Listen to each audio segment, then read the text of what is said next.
Okay, we're going to go ahead and get started. It is 5:30 now. I'd like to call our monthly meeting to order at this time. And if everyone would please join me in a moment of silence.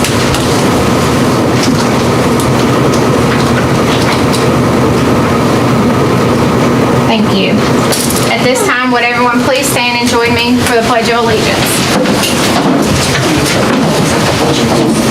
I pledge allegiance to the flag of the United States of America and to the republic for which it stands, one nation, under God, indivisible, with liberty and justice for all.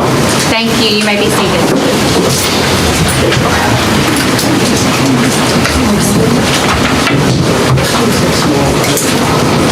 All right, at this time, we're down to approving our agenda. We have an item to add to our agenda tonight under item G, and I'm going to make a motion to add item G to award topographic survey and private utility locator bid. Second from Mr. Johar. All in favor of amending the agenda by adding action item G, please say aye. Aye. All opposed?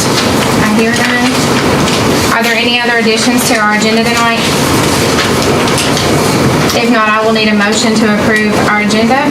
So moved. Motion by Ms. Yance, second by Ms. Ford. All in favor of approving the amended agenda, please say aye. Aye. All opposed? I hear none. Move down now to recognitions with Ms. Embry.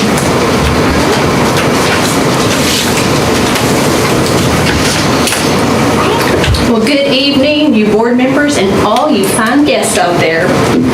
We have, again, some outstanding students that we want to recognize tonight. I have three in particular. One I have that participated in the Governor's Scholar Program, one who participated in the Governor's School for the Arts, and then one who has been selected for a special counsel. So I'm going to start with my Governor's Scholar Program. After our August meeting, if you remember, it was brought to my attention that I had unintentionally left out a student who participated in this prestigious Governor's Scholar Program. And we know it's quite a task in the interview and the applications. This gentleman attended Moorhead State University for 5 weeks. So Mr. Aaron Garrett, he's a senior at Muhlenberg County High School. I'm going to ask that you come forward, and I have a certificate for you that I'd like to take a picture. Aaron, go ahead.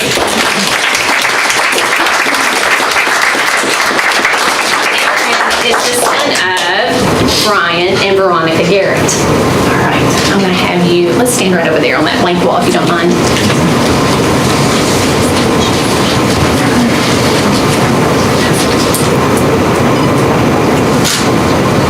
Got it, thank you. Congratulations. Then I'm going to go to the Governor's School for the Arts. That program is a 3-week program, and it's held at the University of Kentucky. The students discover the power of their art and their place as an artist. So again, high school senior Haley Keith was selected to attend. Haley, I'm going to ask that you come forward and receive a certificate of achievement from Ms. Ford. She's the daughter of Terry Lynn and Kevin Keith. Thank you.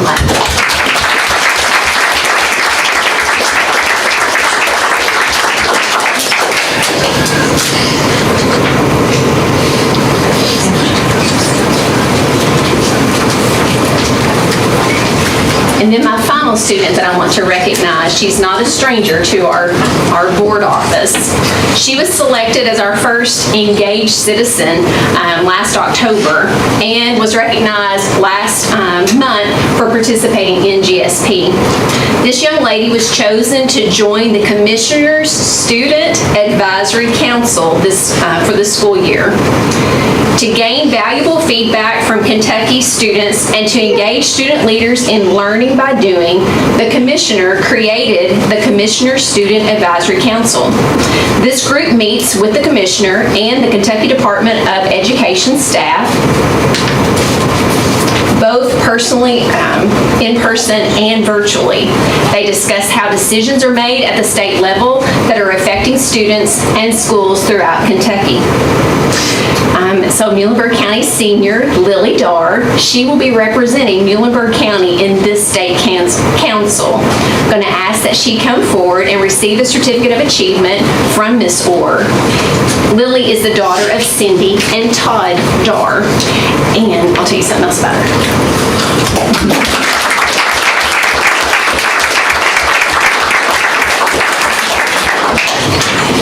I don't know if you all saw it on our social media page, but WBKO came and did a very nice interview with Lily on Tuesday, and she represented well. So we're in good hands with Lily representing Muhlenberg County for the Student Council. Congratulations. I just want to say that we are so proud of these students for their accomplishments and for representing Muhlenberg County. Thank you. And for now, if those who I have recognized tonight, if you all will meet me out in the hallway, I'll take some more pictures, and then you're welcome to come back in for the rest of the meeting, or you can go.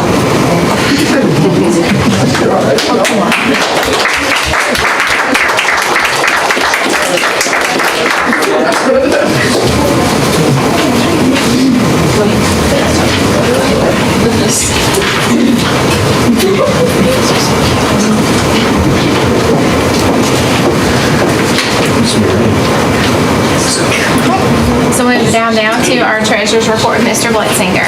Thank you, Chairman Rager, board members. These are the financials as of August 31st, 2025 revenues.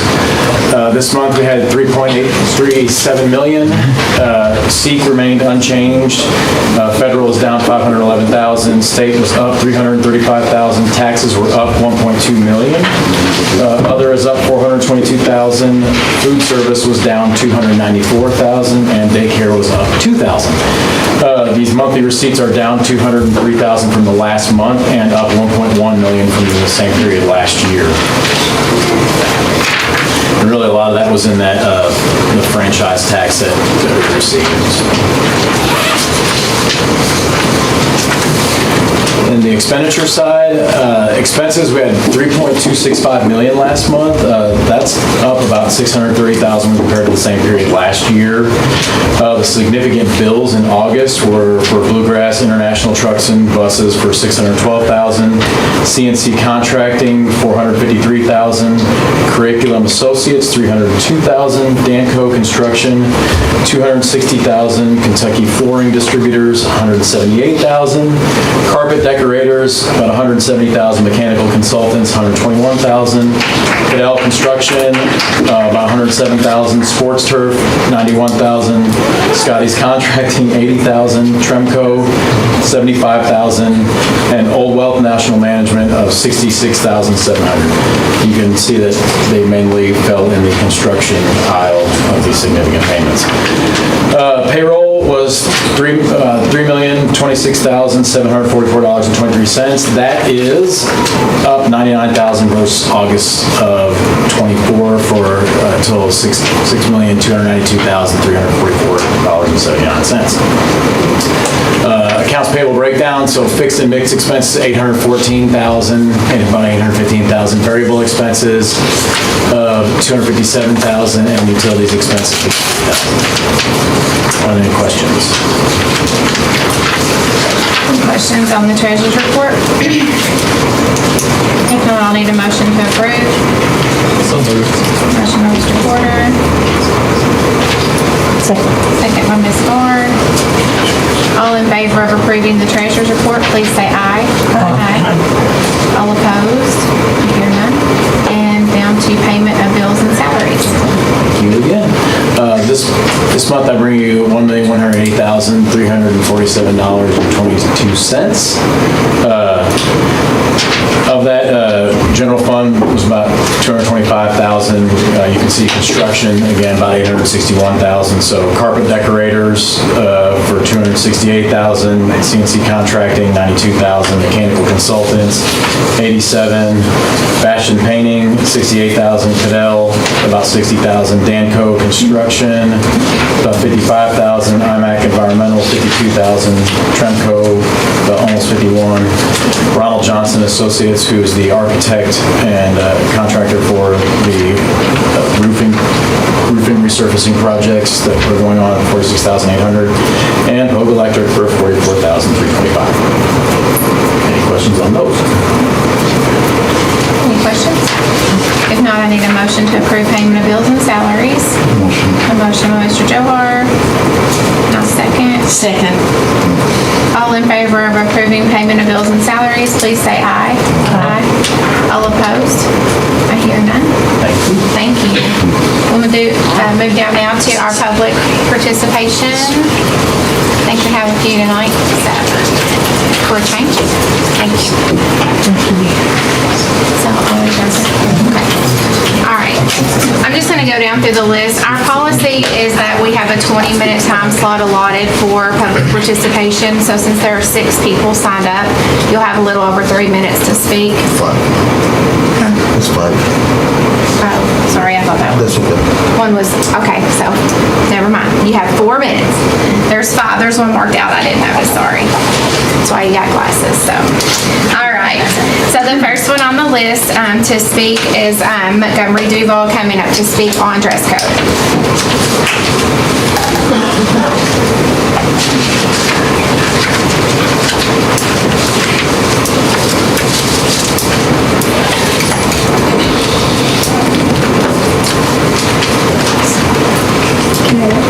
Yeah, go ahead. Sure. Today I'll be acknowledging a well-known issue, the dress code. Hi, I'm a junior at Muhlenberg County High School, and like most of you, I'm here to speak about the unfair standards forced upon us this year. The other day, me and my friends were all pulled out of class by at least 6 administrators while taking a test. We were sent into the hallway and talked to about what we were wearing and the dress code. We were given 3 options: go to ISD, go to the Resource Center, or go home. Considering that none of us wanted to wear the clothes that other kids actually needed, and of course did not want ISD, we chose to go home. Can you guess what we were wearing? Pajama pants. That's all. Our entire class was disrupted by 6 other people to pull 3 students out, and the rest of our day will be spent at home rather than at school learning like we should be. No one would have known what we were wearing, and no one would have cared. Everything was brought to their attention when we were pulled out of class. Whispers and looks from everyone trying to figure out what's going on. Last year, the dress code was sensible and somewhat laid back, but the way we are enforcing it this year is ridiculous. Last year, we wore pajama pants, we wore leggings, boys could wear shorts, and no one was distracted, and class flowed as it should have. I get some things have changed in our favor, but we got that inch. But that doesn't mean we'll stop pushing for that mile. I think you also aren't looking into what all kids are wearing. You look into what you think is normal, but barely, and leave the students who, like me, who dress differently, completely unevaluated. And I speak for students who are too scared when I say that you only value and consider the most popular students who play sports. Our voices matter too. My voice matters. What you're doing is a waste of everyone's time, administrators, teachers, and students. We are not simply complaining. We are using our voices and our right to protest these unfair standards and rules. This won't stop until you reflect on your decisions and make the change. Take into consideration how your students feel and get more involved with schools. Learn about us, our interests, and our styles. Then make your decision. Stop silencing our individuality, our creativity. Thank you.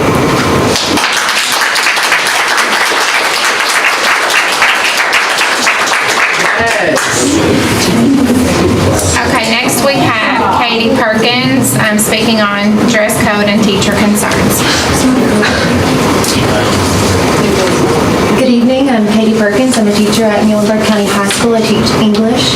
This is my 7th year in education, my 5th in the Muhlenberg County School District, and my 2nd year at Mustang Nation. I come to speak to you guys about teacher concerns with the dress code and to call us back to our profile of a learner. So this time last year, I applied for my current position, and I was overwhelmed with positive feedback. Katie Beth, this is not the same school that we attended when we were in high school. The culture is changing, and the kids want to be at school. Mr. Carver's mission was simple, to care about the kids. This year, Ms. Ball promised to continue that mission, and she has, but I fear that her mission has been overshadowed not only by new state legislature, but by the board members' policies as well. Board members, you are a part of Mustang Nation, and as you know, your decisions trickle into every classroom and affect thousands of our students each year. In just 3 weeks, the new dress code has diminished student relationships, disrupted learning, and damaged the culture that we have worked so diligently to build. As we've just heard, students don't fix their dress code infractions and move on. They check out, mentally and often physically as well.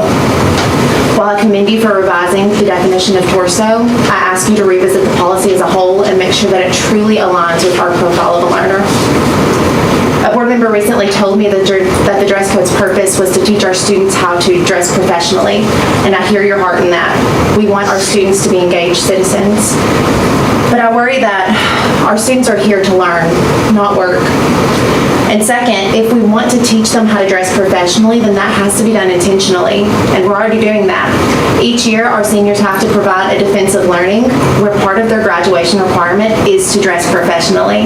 I've sat in on these speeches, and I can tell you that even our most financially strained students rise to this occasion every year.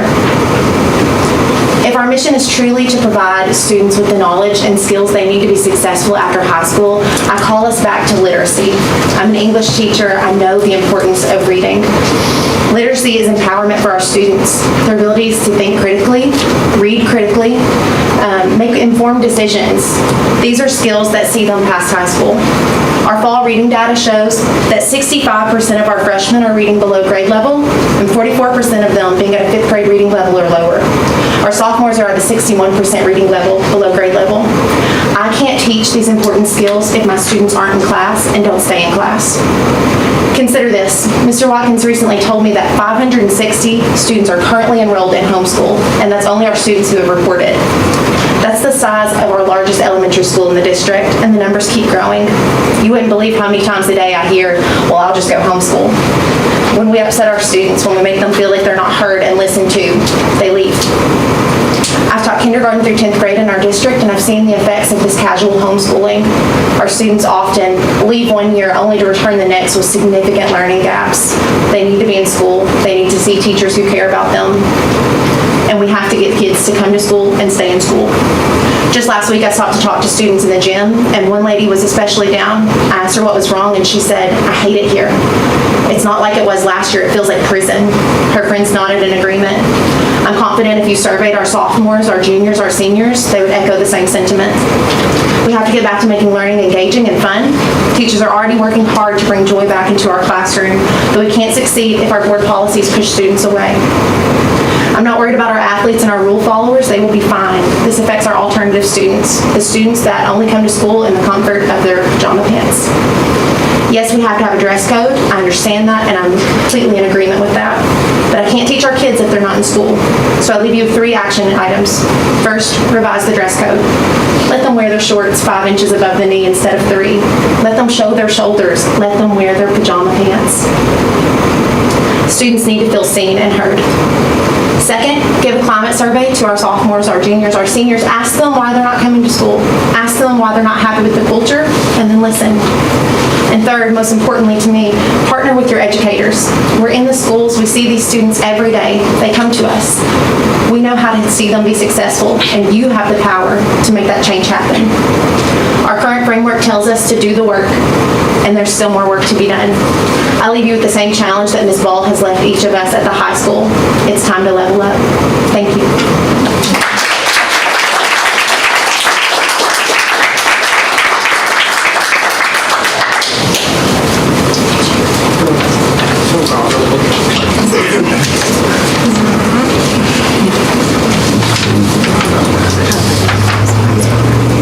Okay, next up is Zoe DeMoss for dress code.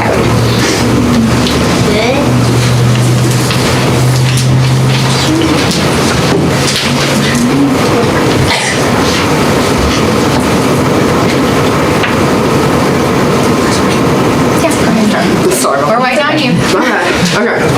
I'm Zoe DeMoss, a student from Muhlenberg County High School, speaking on behalf of the dress code, I'm also here to express my opinion along with others that can't be here. While I understand the intention behind it, I believe that our current dress code infringes upon our rights to self-expression and individuality. It's important to recognize that clothing does not define a person's character or ability to learn, nor does it disrupt the educational environment. I also understand that the dress code may be intended to prepare us for our future professional environments. However, our community colleges and multiple other campuses do not require a dress code. It's crucial to remember that our school is fundamentally different from a workplace. The primary goal of education is to foster growth, critical thinking, and personal development, which should not be overshadowed by rigid dress requirements. Furthermore, the enforcement of the dress code itself can be a distraction. Pulling students out of class to address dress code violations disrupts their learning and takes away valuable instruction time. In the first few weeks of school, students are asked to turn around to check and see if their apparel was appropriate. This is inhumane and sexualizes them while also forcing teachers to sexualize students' bodies.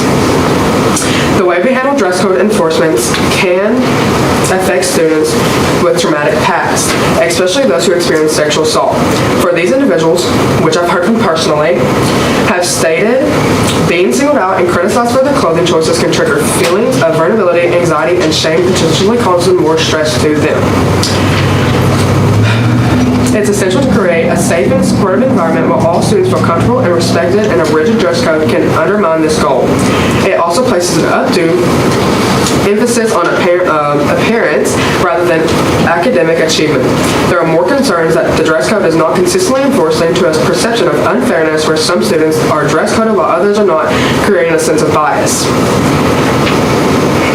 Therefore, I propose we explore alternative approaches that promote a respectful and inclusive learning environment without over-restricting personal expression. This can include focusing on guidelines that address genuine disruption or inappropriate attire rather than specific clothing items. We could also implement educational initiatives that encourage students to make responsible choices about their clothing while understanding the importance of different contexts. I am not alone in this feeling. The student body and staff share these concerns and believe the current dress code is unnecessary and outdated. It's also important to consider the financial burden that the dress code places on families, especially with the rising cost of clothing.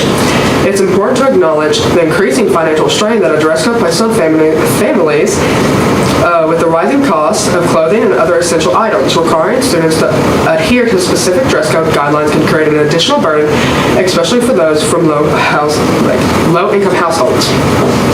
This can lead to feelings of shame and resentment among students who are unable to afford the required attire. Our school community is incredibly diverse and cannot accommodate everyone's individual needs. I would like to discuss the possibility of reevaluating the dress code to better align these values, taking into account the perspectives of the student body and concerning the practical and financial implications for all students and staff. Ultimately, the current dress code has created unnecessary obstacles and challenges for students, forcing them to jump through more hoops to meet expectations that may not align with their personal values or financial circumstances. It's time to reevaluate our approach and prioritize a more inclusive and a supportive learning environment for all.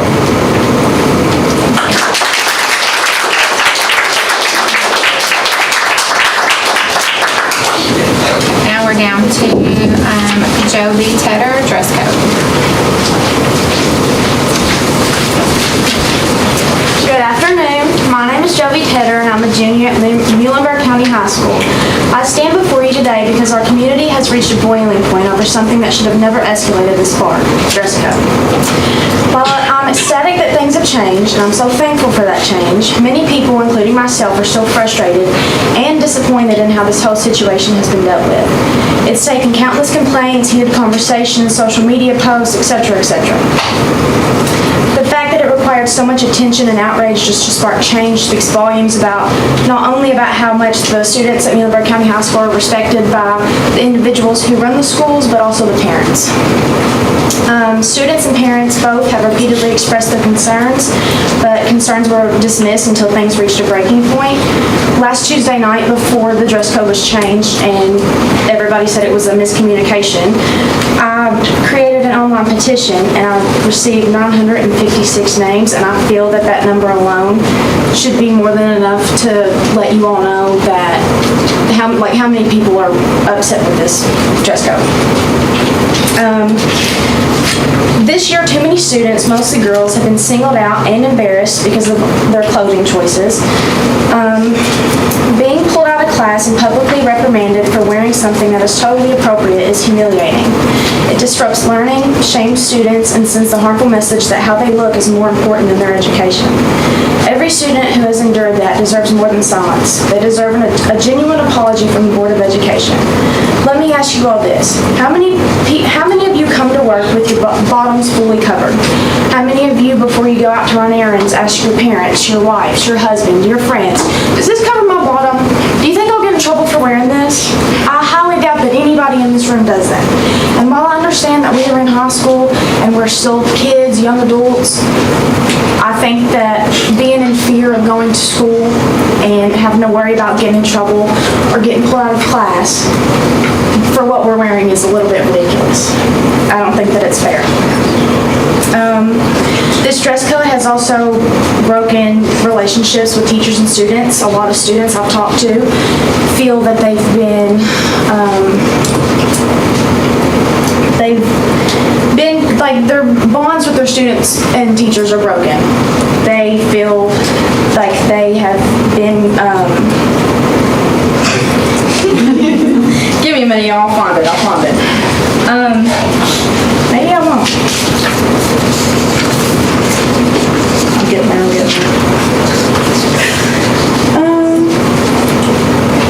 It's broken bonds with teachers and students. Students feel like teachers are out to get them, and while some of us understand that it's not our teacher's fault, that's how it feels. I do believe that there should be a dress code this year. I understand that some things are not appropriate to wear in a school setting, and the whole work thing with preparing us for jobs and all that I understand, but like she said earlier, we are not working. We are in school, we are learning. But I feel like you all, I understand, I know that, I think it might have been this board, might have went around to a couple classrooms at school and apologized to a couple of classes, but I feel that it would be more appropriate to pull out everybody in the gym or go around to every classroom, even if it took a couple of days to do, and apologize to everybody, because being pulled out of class in front of everybody and having everybody stare at you, I find that to be, ridiculous. But the truth is that change was overdue, respect is overdue, and apology is overdue, and us students deserve more from our administration than what we have received. And I hope you all take accountability for all the outrage that has been brought up. Thank you for listening.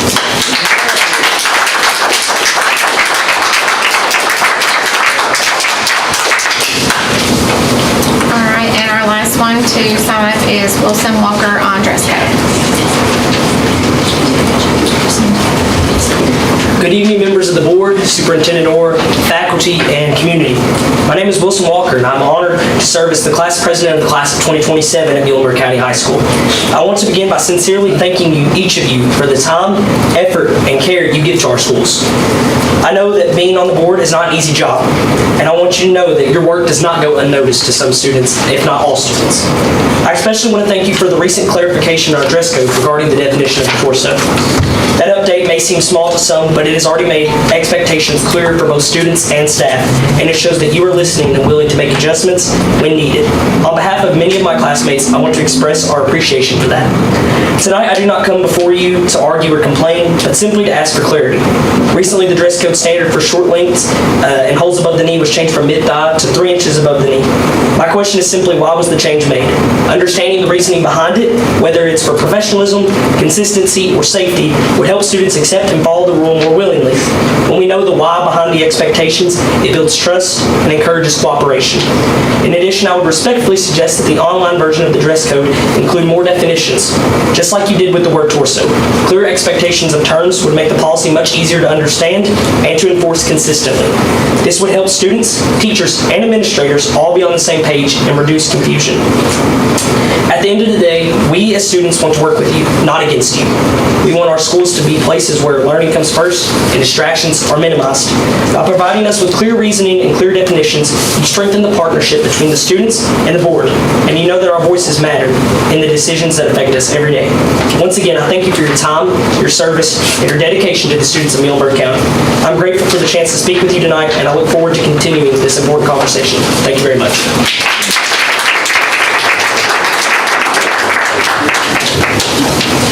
Okay, thank you all for coming to speak tonight. I'm going to let Kim speak a little bit on behalf of the school board, and then I'll add to that as she finishes. I would like to thank everyone for coming out tonight.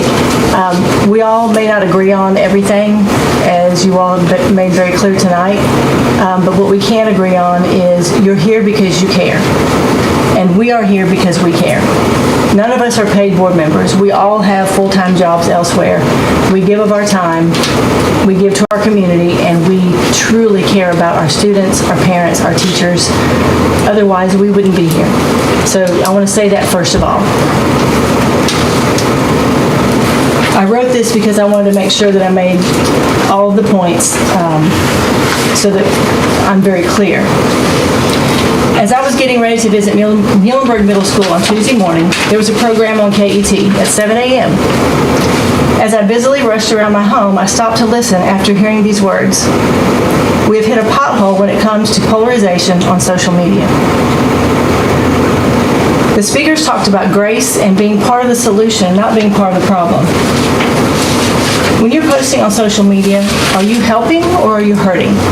And I'm not speaking to the students in this room tonight, I'm speaking to parents and people who posted without any information or without calling to clarify, or calling a board member, or calling a school administrator. Just posting on social media and jumping on the bandwagon does not help. It hurts our community. One very poignant thought regarding posting on social media. Make sure your video matches your audio. So when you post on social media, be careful what you post, because everyone sees it. If your profile is public, we can all look at it. So be careful what you have on there. Someone brought up that I have a bottle of whiskey in my hand on my personal social media page. I own a distillery in our county, and I create jobs and I create economic development for our county. My brand sponsors my racing, so that's why that is on my page, but no one asked me that.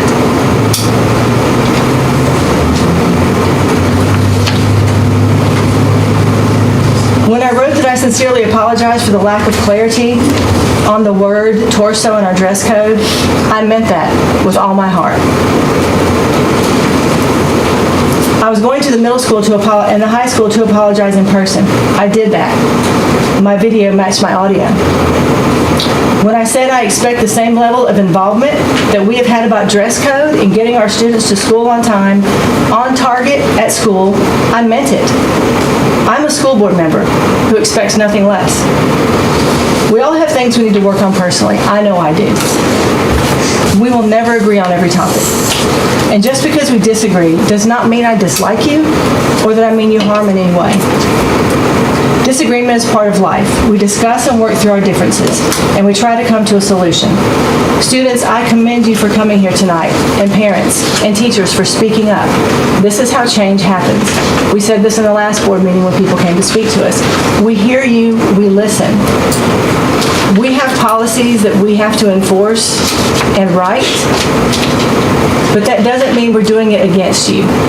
And the sooner we all realize that and can talk about this as young adults and as school teachers and administrators and a board, the sooner we'll move on from this. Because we all know there are a lot of other things we need to be worrying about than dress code. And I see you nodding in agreement, because we certainly do. There have been an alarming number of politically charged words being thrown about on social media regarding our teachers enforcing the Muhlenberg County School Board policy, like bullying, harassing, staring, and even sexual harassment. These words are harmful to our culture, and they are downright wrong. Teachers and administrators have been enforcing the dress code for decades. It is part of their job. Enforcing school and board policy should never be weaponized by our parents, students, or public. If you have an issue, please contact your board member personally. Social media has become a weapon in our country and our county. I use the word weapon intentionally. Weapons are designed to cause harm. It harms our community when our very own community members choose to stay behind a keyboard instead of meeting face-to-face and solve problems. We are here to help solve problems. We are here to listen and come up with a solution we can all live with. We serve for that very reason. I think it's important to say things face-to-face because things that are written, we can't see each other's eyes. We can't hear inflection in voices. My father was a lifelong educator, school principal, and superintendent.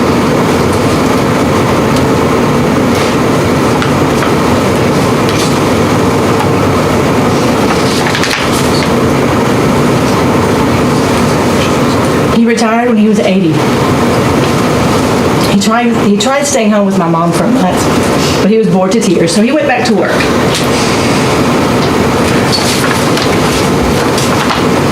He passed away at 89, still doing what he loved.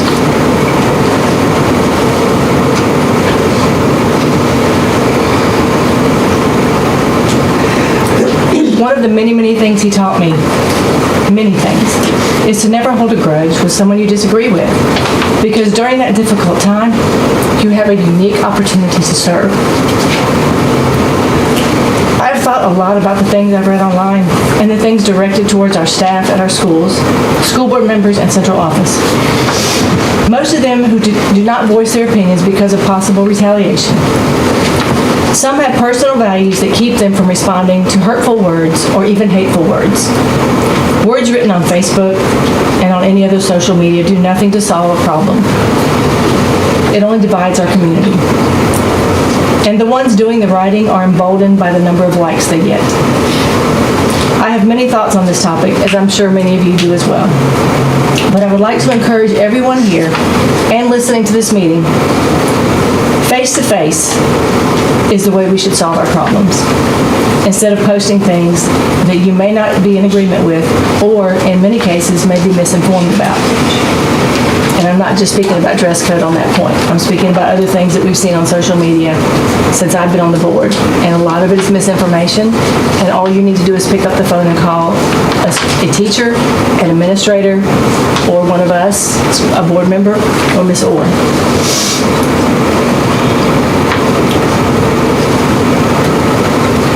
The bandwagon is large, and jumping on is easy, but sometimes the bandwagon is heading in the wrong direction, and it's harming our community. Just imagine a bandwagon where we can talk to each other, enjoy the ride, and understand that just because we don't agree doesn't mean we don't care about our students, our teachers, and our families. It means we need to work together to solve issues and come up with solutions together. Better together. Real conversations have far more power than any keyboard warrior I've ever read.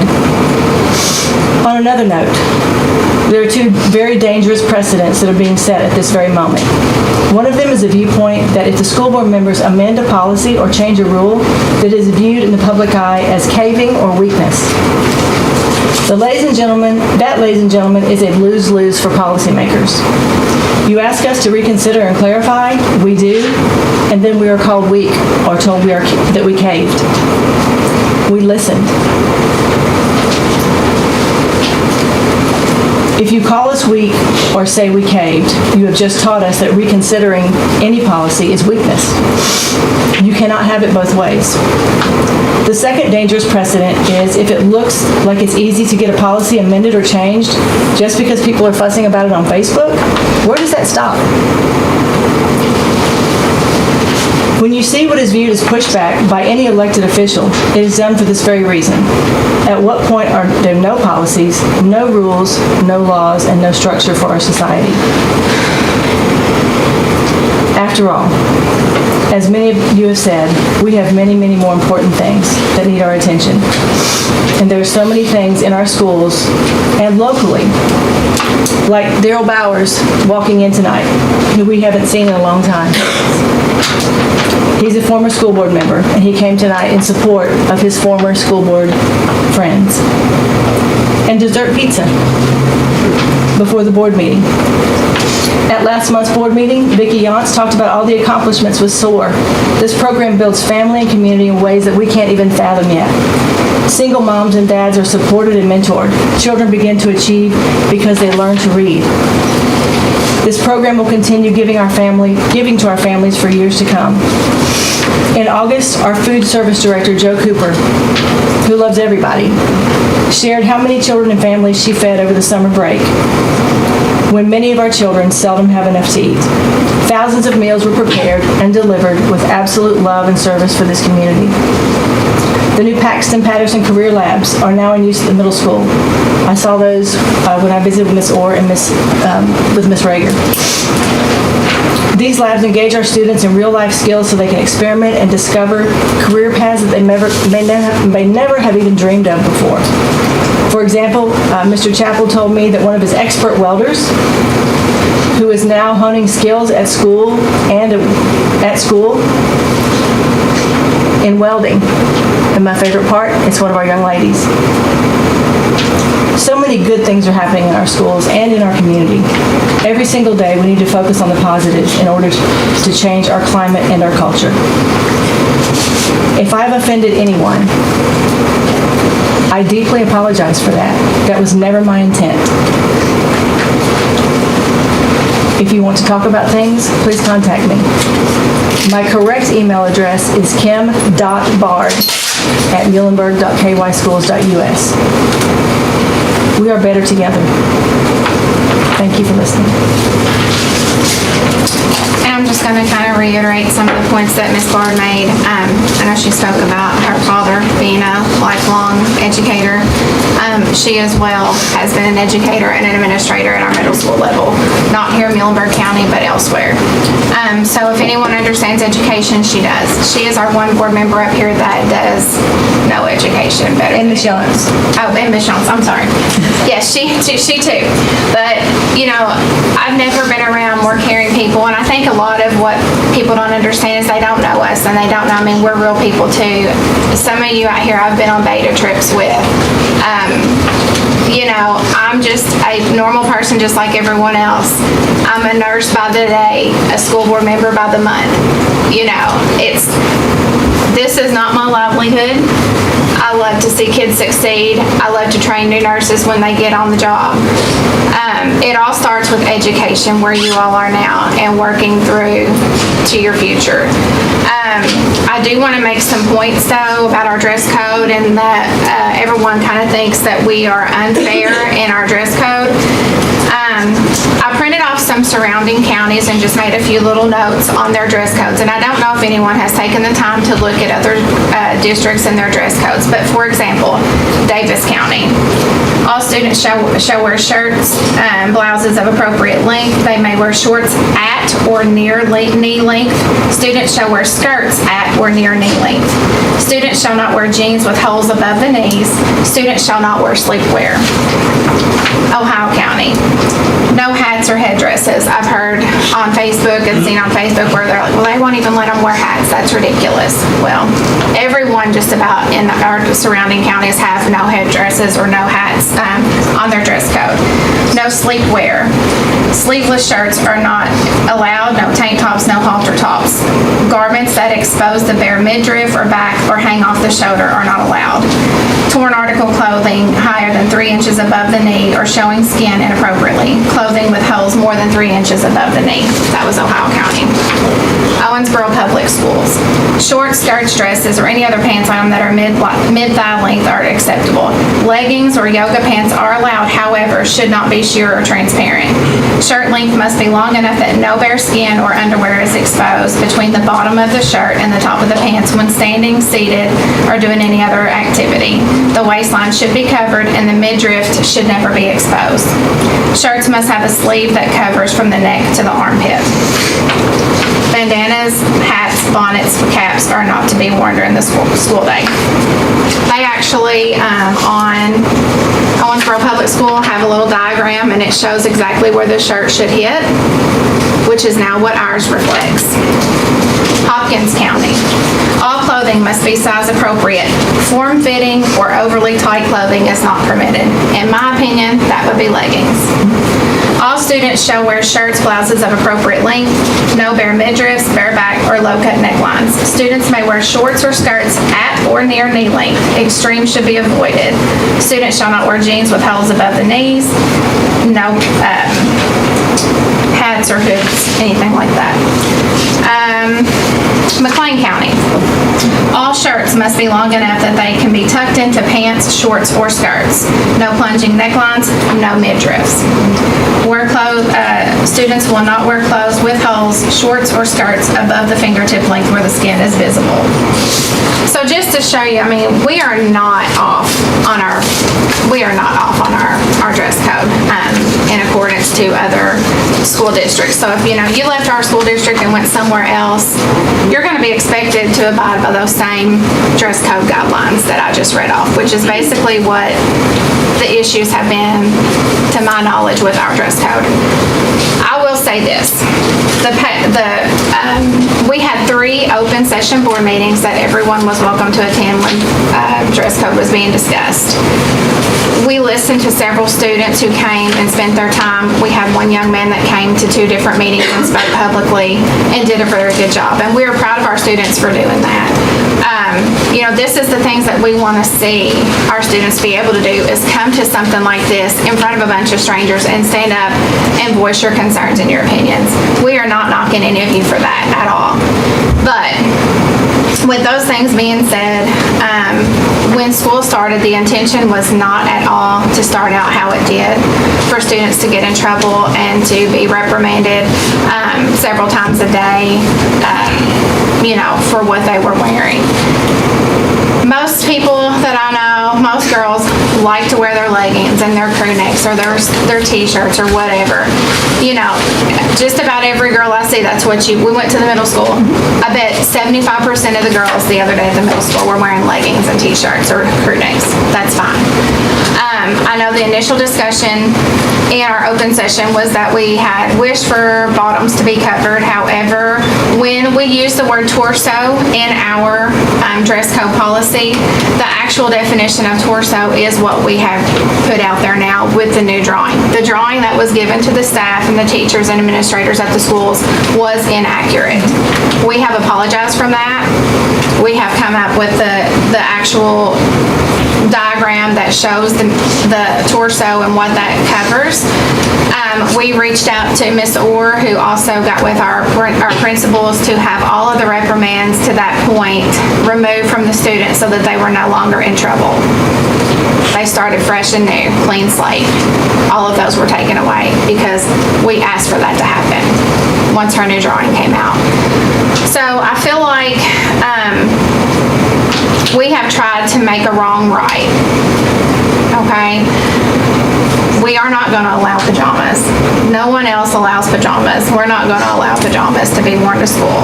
We expect that our students can abide by the dress code, which, as you can tell, is no different than any other surrounding school district, okay? You can still express all the individuality of yourself that you want. You can wear anything you want to wear that is within the guideline. As long as your leggings or your shirt covers your torso, you can wear your leggings. You can wear purple leggings. You can wear black leggings. You can wear striped leggings. Whatever you want to wear to express your individuality. It just has to be within our guidelines. And again, our guidelines are no different than the surrounding counties and their dress codes. Now, all of the disciplinary actions from these dress codes, we did not touch that. This is my 11th year on the school board, guys. We've never upgraded the dress code until this year. So that tells you how long the dress code's been in effect. And obviously, other districts have not changed theirs, or they have, and we've just not had to change anything else in ours. But the complaint that was brought to us was regarding the short dresses and all for the dances. That was what got this dress code talk going on for our board members. The majority of the changes we made to our dress code were involving the winter formal and homecoming dresses of that nature, because that was what was complained to us as from grandparents, aunts, uncles, teachers, people people in the community that were seeing everyone's pictures posted on Facebook, and they're like, what are you all letting these kids wear? Why are they allowed to wear these dresses?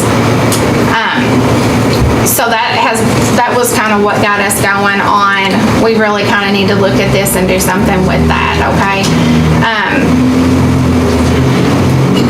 And with all that being said, at the end of the day, I feel like what started out as a ball of fire is now, starting to settle down with the correct depiction of what torso is. So we've now discussed this 4 board meetings, so we're not going to discuss it anymore after today. The dress code is the dress code. And everyone's just expected to understand what the dress code is and abide by that. And if you can't, then there's disciplinary action for that. So, and that's at the discretion of the administrators, the teachers, everyone, that is monitoring this in our schools. I have heard that, girls are being, gawked at, stared at. Our teachers have been called pedophiles on Facebook, which is ridiculous because our teachers and our staff care about our students. And if there is an issue with anyone inappropriately looking at a female or a male student of the opposite sex or whatever, then those complaints need to be brought forward and we can address those individually. Because that is unacceptable. And we will not tolerate any of our students being treated that way. So, I think that's all I have to say about that. But we listened to a lot of the concerns that the students had up until this point on the 3 board meetings that we had back in the summer about dress code. We did become more lenient on a few things that the students had requested that we do. We listened to them and we made those changes before the final dress code was released. So just know that we do listen, we do hear, but sometimes it's not appropriate to make some changes. Thank you all for coming and speaking tonight.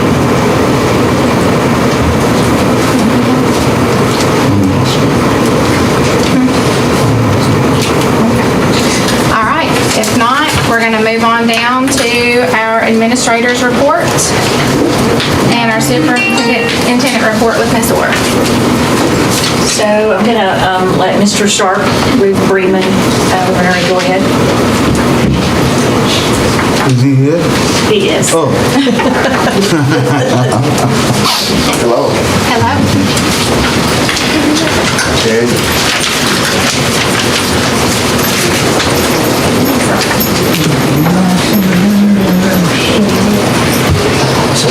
We're short tonight.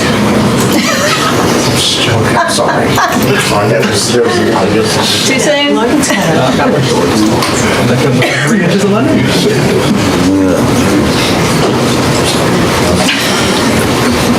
All right.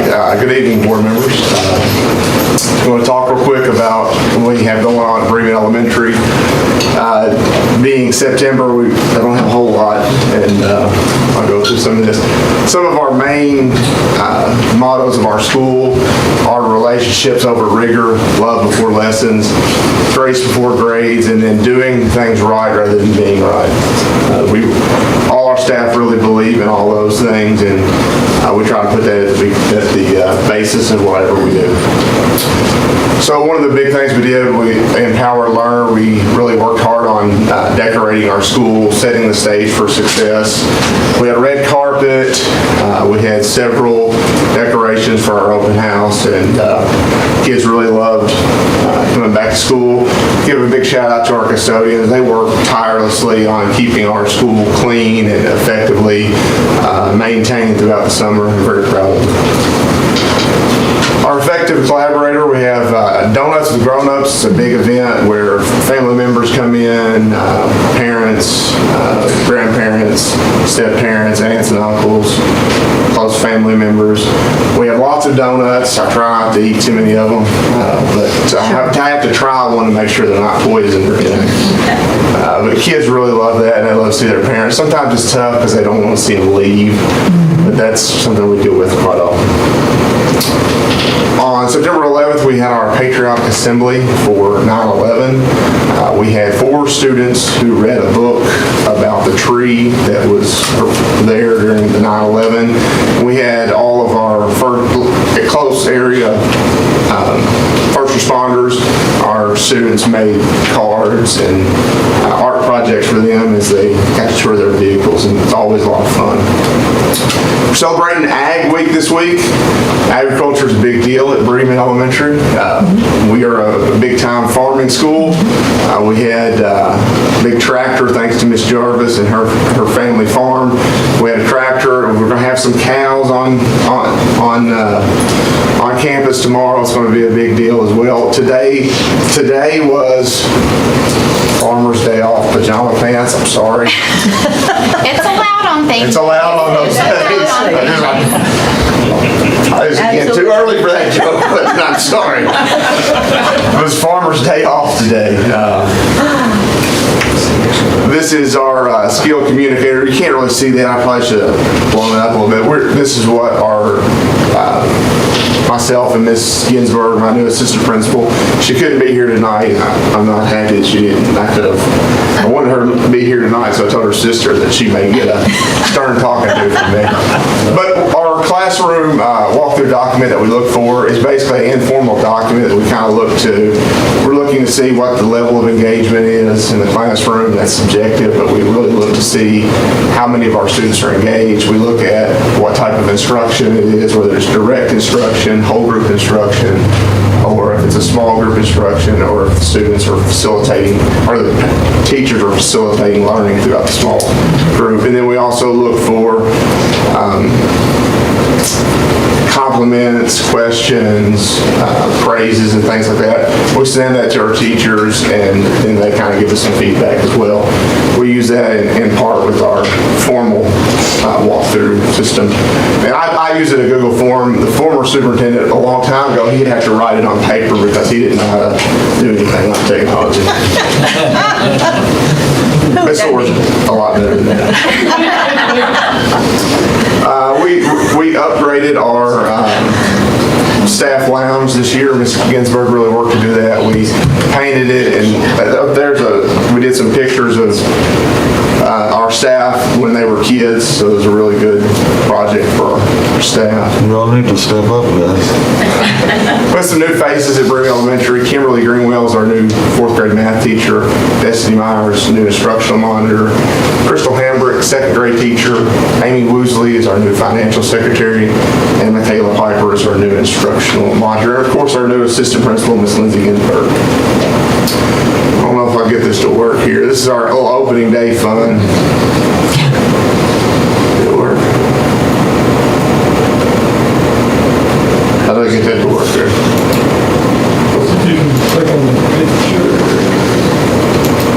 Does that work? There we go. Maybe you can ask the old superintendent. Yeah, he would know, wouldn't he? Sure. They play, right, Jim? Yeah.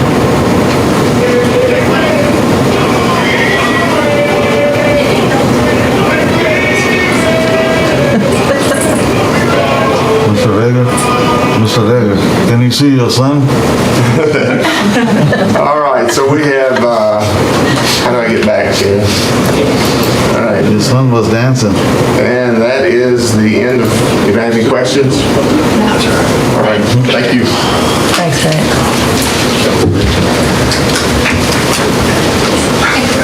Yeah, give him a hand. Yeah, give him a hand. Tough crowd, tough crowd. Jeez. You have a video? Right. You have a video of you dancing too?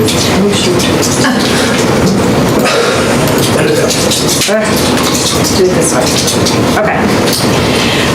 This is is just to give you an idea. We've been doing the iReady testing, has started for the year. You see that for reading, 96% of our students, our elementary and middle school students, have completed their reading assessment, and then we have 70% that have completed mathematics.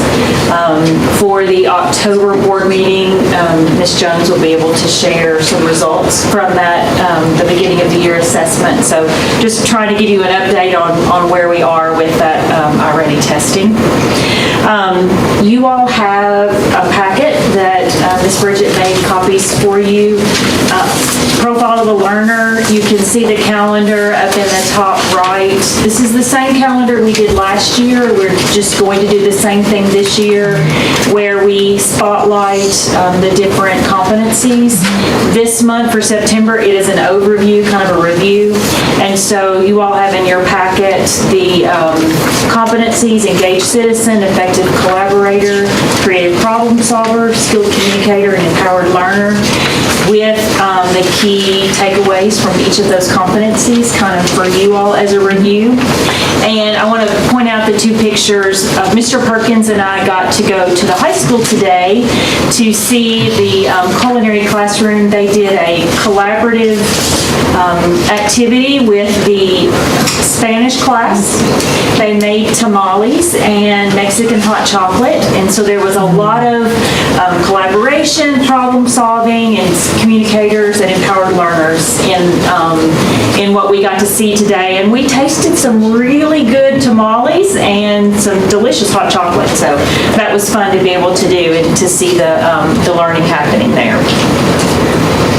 The next thing that you all have, I'm a little early on this because technically it doesn't have to be till October, but I have 100 cups of coffee to do, so I need to get started. For those of us that were able to hear Ian Hill speak, he talked about the 100 Cups of Coffee initiative, which at the end of the year from my evaluation, we talked about, and you all noted collaborative leadership as being maybe an area to improve upon. So that is what my growth plan is focused on this year. And with that collaborative leadership, I felt like that Cups of Coffee initiative is perfect. And what that is I'm going to, my people here at the central office are going to help me with that, creating the list of 100 people in our community, in our schools that I want to sit down with and ask these questions of that person. Some things that they like, some questions that they have, and then some suggestions that they have for our school district. So what you all have, the actual PGP, is a little bit more spelled out, more detailed, but this is just kind of an overview. And then also collaboration around our district framework for success. That work will start on Monday of next week, and so some things that we're going to do to work on that part as well.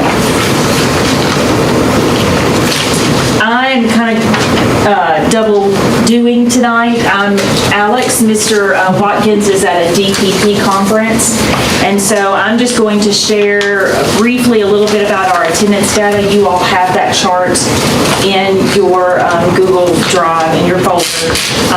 And so just, you can see the numbers as a whole. We are, if you look at the bottom, it's really small, kind of hard to see, but we are down 96 students. And I sent you all some of those numbers. You kind of know where those students fell.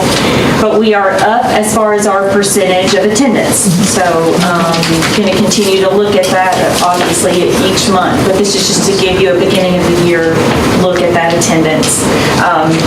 Mr. Watkins sent me today information to say, he wanted to say for the year, we are at 95% attendance from the beginning of the year forward.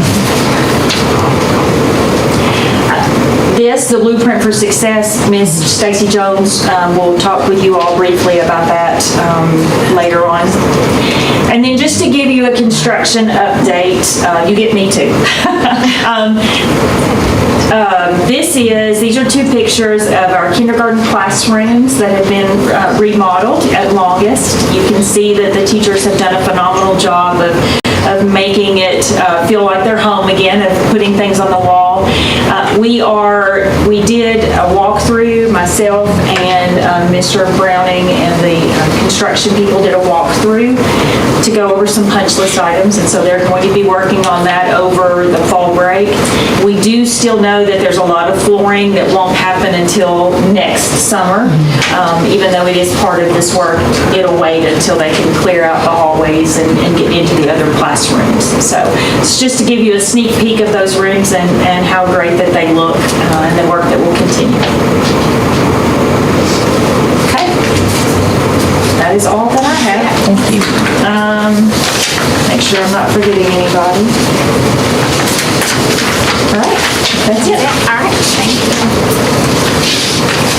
All right, so we'll move down now to our board action items. And item A is to approve construction management company for the MCHS auxiliary gym renovation.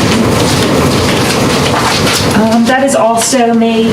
Last month, we approved the architect for that project, and this is just approving Codell, which is the construction management company we currently use, for the high school project as well. Make a motion to approve Codell as the Motion by Mr. Porter. You have it. Second, Lauren. All right, all in favor of approving Codell as the construction management company for the high school auxiliary gym, please say aye. Aye. All opposed? I hear none. And item B, and this is to consider the adoption of the blueprint for success. Ms. Jones. See it very little. All right. So I am here tonight to share, of course, with everyone. A lot of them in the room were part of this work because I know you all have had a chance to look over it as well. But I bring to you this document, our Blueprint for Success. The blueprint is designed to guide our district into the future. This represents one voice, one purpose, one community, ensuring every decision we make together serves our greatest priority, our students. The blueprint is our strategic roadmap, laying out a 3 to 5 year vision, at least, that sets clear direction and unites our entire district around common goals. At its heart is the Muhlenberg County Profile of a Learner, as Ms. Orr just reviewed just a few minutes ago, which defines the essential skills and qualities we want every student to develop. So here tonight, I have what I wanted to share with you. Of course, this was not a task that was just taken lightly by just a small group. This was a large group over many years. We've achieved a lot over a short period of time, and it's taken the collaboration of a lot of people. As she mentioned, the Profile of a Learner, that was designed and created in the 22-23 school year. It was based on input from staff members, parents, students, and community, and which now creates, of course, an image, something that has become a cornerstone of our community. And I think, from the billboard on the bypass to every single classroom has a poster. This is coming alive in our classroom, and it's exciting to watch that and watch the students give their defensive learnings, which happened during the 23-24 school year. We came together to design the process where students could defend their learning and discuss how each of these competencies are visible in their learning each and every day. So that's been very exciting.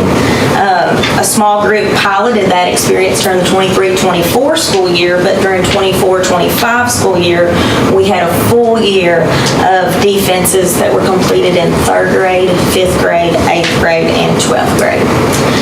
So then, of course, that started during the 24-25 school year, the creation of the blueprint. So we had the profile established, we had students collecting artifacts and making connections to the competencies, and now we have in print blueprint the vision of where that goes into the future. So we have outlined, and when I say we, again, it was administrators, teachers, parents, community members, and very excited that it was a group of students too that gave a lot of input and had a voice in that. The committee last year outlined the priorities or the outcomes that we wanted to make sure that we focused on. Student-centered instruction, college and career readiness, which I'm very excited that you all got to enjoy got to visit the Career Discovery Labs. That is up and running at our middle school and our elementaries. As a matter of fact, they have totes that we'll be hearing more about later on. Student assessment, and again, a big part of the student assessment, though, is the defense of learning. So not just the traditional assessments that we've been used to in the past, but more authentic pieces of assessment. Educator growth and development. This is intentional, based on individual professional growth plans, not just a one-size-fits-all for our entire staff as a whole, and community engagement. So through those priorities, I'm excited to announce, of course, many of you all know next week we will be coming together again with Dr. Katie Martin from Learner Centered Collaborative. Of course, I know she's going to be working at a work session with our board members on Monday. And then on Tuesday, it's not all of the same voices. We sent out and encouraged staff members and different community members to sign up to actually serve on one of the committees to break down and make future more goals and how we are going to see this progress take place. And we had over 55 people at this moment sign up that want to be a part of this work. And that's not even, I've had a couple more say, hey, I want to come out and add on. We actually invited our new teachers again yesterday at our new Teacher Institute training. So we may even have more than that by the time it's said and done. Right now we have 55. And so I just highlight this. This is just an example of these outcomes that we have decided and identified as our focus. Again, remember, this is a 3 to 5 year plan. This is not something that we're going to do overnight. We're not going to finish it next week or at the end of this school year. We're going to bite it off one piece at a time, as you might say, or one bite at a time, and identify what's our priorities first. So that is our blueprint for success. We do ask that you all at this time, if you've had a chance hopefully to review over it and look at that. So I recommend that the Muhlenberg County Board of Education adopt the Blueprint for Success as a strategic roadmap for our district.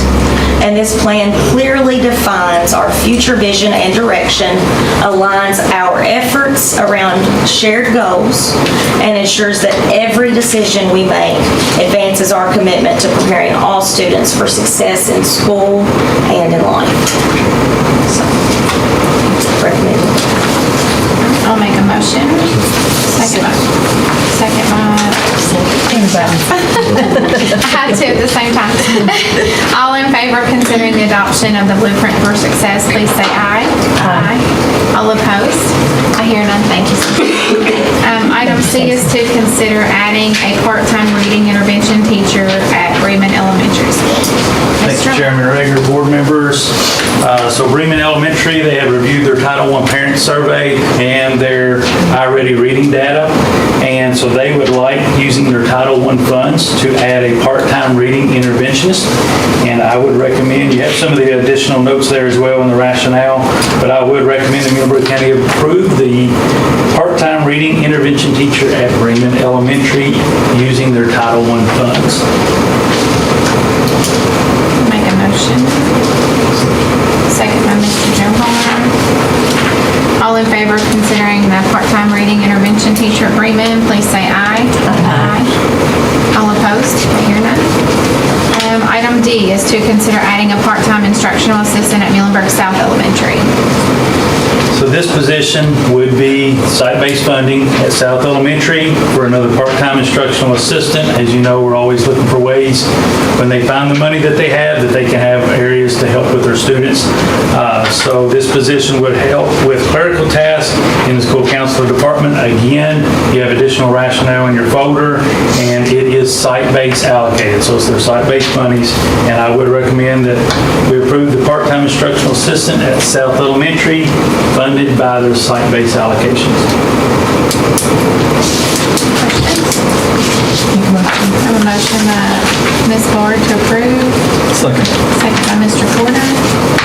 All in favor of adding the part-time instructional assistant at Muhlenberg South Elementary, please say aye. Aye.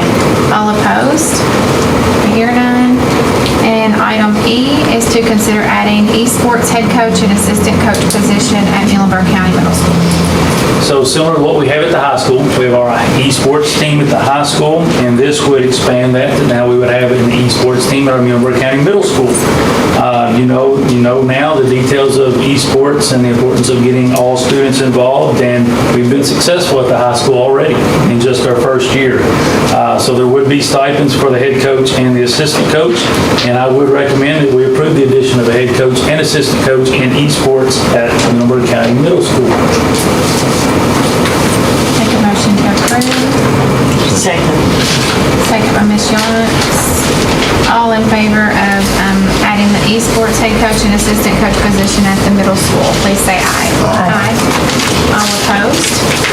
I hear none, thank you. Item F is to approve the 25-26 working budget. Mr. Lutz.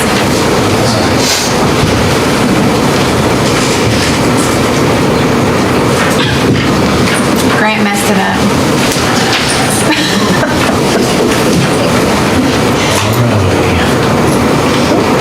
Oh, Stacy did.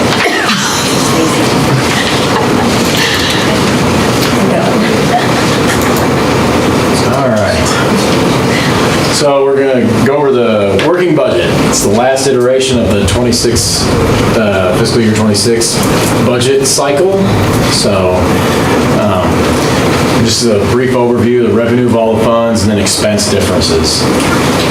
So the funds that we're going to review, general fund, which is least restrictive, just kind of so you all understand again, general fund is least restrictive. We can do pretty much anything with those funds that we so choose without KDE intervention. Special revenue, or otherwise known as Fund 2, is restricted funds. So those are the funds that are the title funds that he just talked about, those sorts of things. Capital outlay, that's equal to $100 per ADA of our student, so that's how the tax is figured out, so that's what we receive. The building fund equates to about 5-cent tax rate that must be set aside, and these funds are used for debt service in our district. So when you see those fund transfers that I do, there are occasions when, in fact, I talked to Logan about this the other day, when you see a negative in our tax revenue, I'm going to try to avoid that this year. Like, so when we get an amount that's large enough that will cover that, I'm just going to do that fund transfer in that month. So it's approximately like 1.4 million. So once we get like a large tax item in, I'm going to transfer that out. So you'll see that, and I'll explain it to you when I do that, when that occurs. Construction, those are funds that they're transferred into that fund and to the use of building renovations.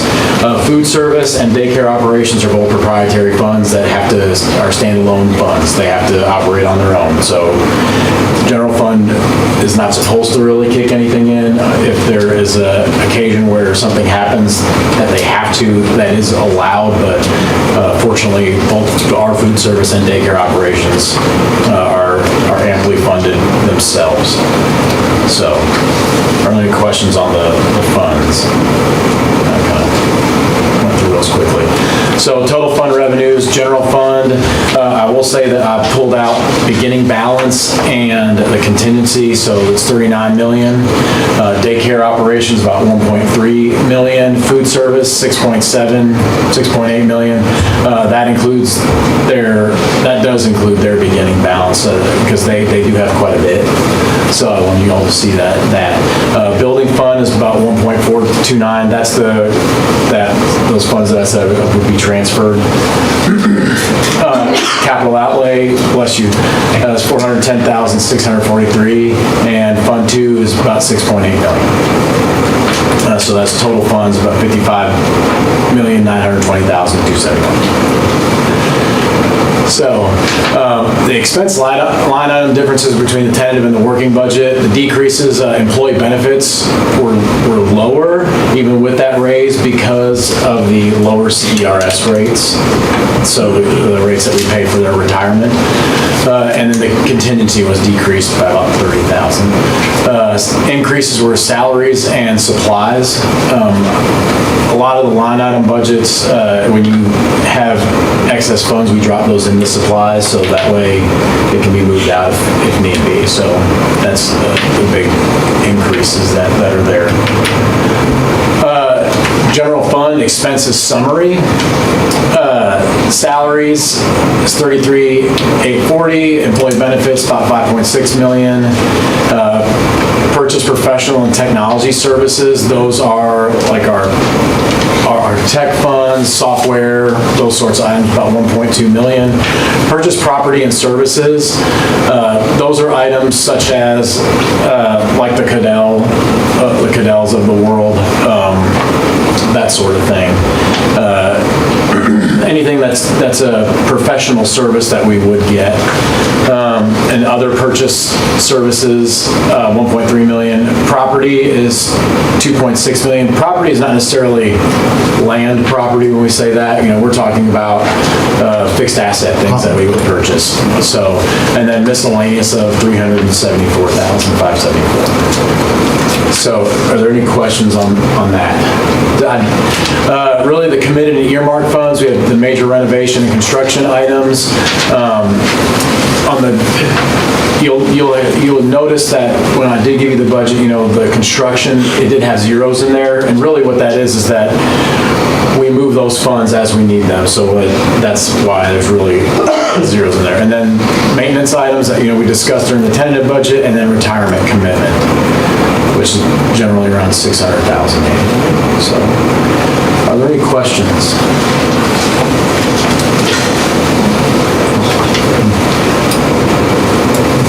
No questions. All right. I have a motion by Mr. Gilmore to approve the working budget. Second by Ms. Ford.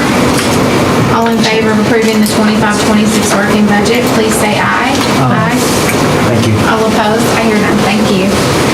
We're down now to item G, which was our addition to the agenda, and this is to award topographic survey and private utility locator bid. So this came to us from Ross Tarrant, our architects. They want to do this to be able to get a good sense and have some good working knowledge on the best placement for the auxiliary gym. Doing these surveys and making sure they know what's underneath and where the best place is for that. So.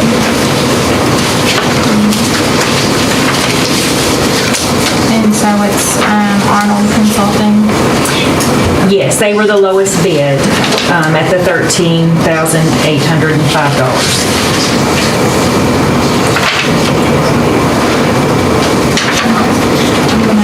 Make a motion to approve Arnold Consulting Engineering for the award for the bid for the topographic survey and utility locator. Second by Ms. Ford. Okay. Second by Ms. Ford. All in favor of awarding the topographic survey to Arnold Consulting Engineering Services, please say aye. Aye. All opposed? I hear none. We're down now to our board consent agenda items. This is to approve the minutes of our prior board meeting, considering the facilities use, fundraising requests, field trip requests, approve shortened school day for student 1, 2, and 3, considering academic team bylaws, approving the Muhlenberg County school start and end times for the 25-26 school year, and to surplus some of the MCHS items. Everyone's had a chance to review that in their packets. Any questions questions on any of these items? If not, I need a motion to approve the board consent agenda items. So moved. Motion by Ms. Yance. Second. Second by Mr. Porter. All in favor of approving the board consent agenda, please say aye. Aye. All opposed? I hear none, and we are down to adjournment. Need a motion to adjourn. Make a motion to adjourn. Motion by Ms. Barr, second by Mr. Johar. All in favor of adjourning, please say aye. Aye. All opposed? I hear none, we are adjourned.